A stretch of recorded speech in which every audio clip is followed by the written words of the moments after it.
It was one of those evenings where the rain felt endless, a steady rhythm tapping softly against glass. Not too heavy, not too light. The kind of rain that makes the world feel smaller, safer. From her window on the top floor of a quiet brick building, Nora Whitlow sat with a mug of tea and her sketchbook open on her lap. The pages were already filled with half-drawn buildings, scattered thoughts, and faces she couldn't quite finish. She'd moved to the city a few months ago, chasing work, chasing something new. But most nights, she found herself here, alone, with the rain and her pencil. The hum of the city below was softened by the weather. Streetlights glowed gold through the mist. Somewhere, a siren echoed, but it all felt very far away. And then, that night, for the first time, she saw it. A window across the street, soft yellow light spilling out, and a woman standing in front of an easel. She had her hair tied back loosely, brush in hand, and the kind of focus that made everything else disappear. Nora's pencil stilled. The woman moved gently, her brush sweeping slow arcs across a large canvas. From this distance, Nora couldn't see what she was painting, but she could tell it mattered. Every night after that, Nora found herself glancing across the street, sometimes just for a moment, sometimes for hours. It became part of her quiet routine. Rain, tea, sketchbook, and the woman at the window. Weeks passed. One evening, as Nora looked up, she noticed the woman's eyes shift, just slightly, in her direction. Their gazes met. It wasn't long, just enough for Nora's heart to lift, then stumble back into rhythm. The woman smiled, a small, almost shy curve of her lips. Nora smiled back before she even realized she had. That became their ritual, a glance, a smile, a quiet acknowledgement that they both existed in the same soft world of rain and light. Nora started sketching her, at first just the outline, the way the light framed her figure, the soft movement of her hand as she painted. But soon, the sketches filled with emotion. Things she couldn't name, things she hadn't felt in a long while. Sometimes, when the storm grew heavier, the woman would move closer to the window as if listening to the rain. And Nora, she would draw faster, trying to capture it all, before the moment dissolved into the night. Then, one evening, as thunder rolled softly through the distance, Nora lifted her gaze and noticed something new. The woman had placed a candle near her window. Its flame flickered gently, gold against the dark blue rainlight. Nora couldn't help but smile. She reached for her lighter, found one from an old art fair, and lit her own candle beside her window. The two flames flickered in sync. One across the street, one in her room. It felt like company.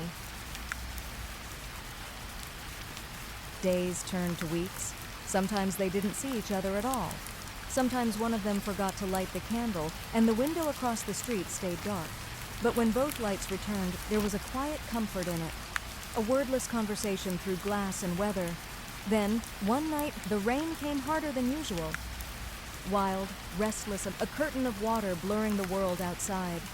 Nora leaned close to the glass, and with her fingertip, she drew a tiny heart in the fog of her window. She froze the second she realized what she'd done. Her breath caught, and she wiped it away quickly, cheeks warm. But across the street, Elena, for she would soon learn that was her name, had seen, and in reply she lifted her brush and painted a matching heart onto her own rain-streaked window. Nora laughed softly, covering her mouth, a laugh that came from somewhere deep, somewhere that had missed this feeling. The next evening, Nora made a decision. That felt like standing on a bridge between two lives. She closed her sketchbook, pulled on her coat, and stepped out into the rain. The street was quiet, puddles reflecting the glow of lamps and umbrellas blooming and closing like flowers. She crossed carefully, heart pounding, and climbed the steps to the opposite building. Her hand hovered before the doorbell. Then, a deep breath, she pressed it. Moments later, the door opened. Elena stood there. The same woman from the window, only now her eyes were brighter up close, warmer, real. For a heartbeat, neither spoke. Then Elena smiled, that same gentle, knowing smile, and said softly, You're even braver than I thought." Inside her studio, the air smelled faintly of turpentine and rain. Paintings lined the walls, cityscapes, faces, and one that stopped Nora in her tracks. It was her, sitting by her window, its sketchbook open, the glow of candlelight reflected in her eyes. Elena blushed faintly. "I couldn't help it," she murmured. "You looked peaceful." Nora smiled. So did you. They sat together near the window, sharing tea, listening to the steady rhythm outside. Their conversation came softly, like rain over rooftops, their stories blending, their laughter quiet but honest. When thunder rolled, their hands brushed. Neither pulled away. For the first time in months, Nora felt seen. Not through glass, not across a street, but right here in the warm light of someone else's world. Later, as Nora prepared to leave, Elena walked her to the door. "Same time tomorrow?" she asked, smiling. Nora nodded. "Same time. Same rain."